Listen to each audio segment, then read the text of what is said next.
Hello everyone, আমরা যারা বিভিন্ন হোটেল বা রেস্টুরেন্টে কাজ করি, অনেক সময় কি হয় যে আমাদের রেস্টুরেন্টে বা আমাদের হোটেলে অনেক ভিজিটররা আসে। অনেক সময় পার্টি বুকিংয়ের জন্য প্রপার্টি ভিজিট করে, অনেক সময় আমাদের এমডি স্যাররা আসে বা আমাদের বিভিন্ন রকম গেস্টরা আসে। তারা তো কখনো রেস্টুরেন্টে বসে না, তারা কোনো একটা জায়গায় মিটিং করে, তখন আমাদেরকে বলা হয় জল সার্ভ করতে। এবার যখন আমরা কোনো ওয়াটার বোতলে সার্ভ করবো না, মানে গ্লাসে সার্ভ করবো জল, তখন আমরা কীভাবে সেই ভিআইপি গেস্টের কাছে জলটা সার্ভ করবো সেটাই এই ভিডিওতে তোমাদের দেখাবো।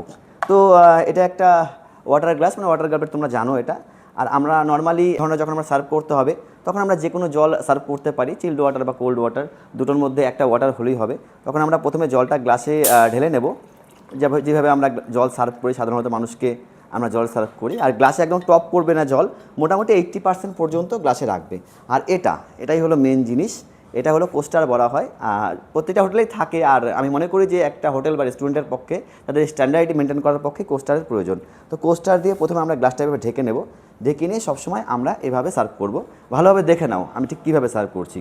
আমরা প্রথমে গেস্টের কাছে যাব, মানে যে ভিআইপি গেস্ট আমাদের কাছে আছে, তারপর কোস্টারটা আমরা এভাবে নিচে বসাবো।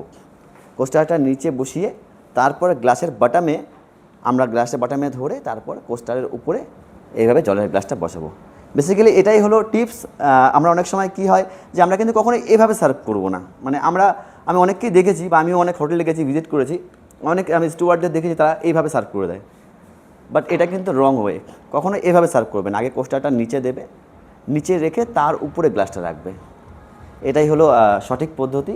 তো হোটেল ইন্ডাস্ট্রিতে এই ধরনের ছোটো ছোটো টিপস এবং ট্রিক্স পাওয়ার জন্য এই পেজটি ফলো করে পাশে থাকো। সবাইকে অসংখ্য ধন্যবাদ।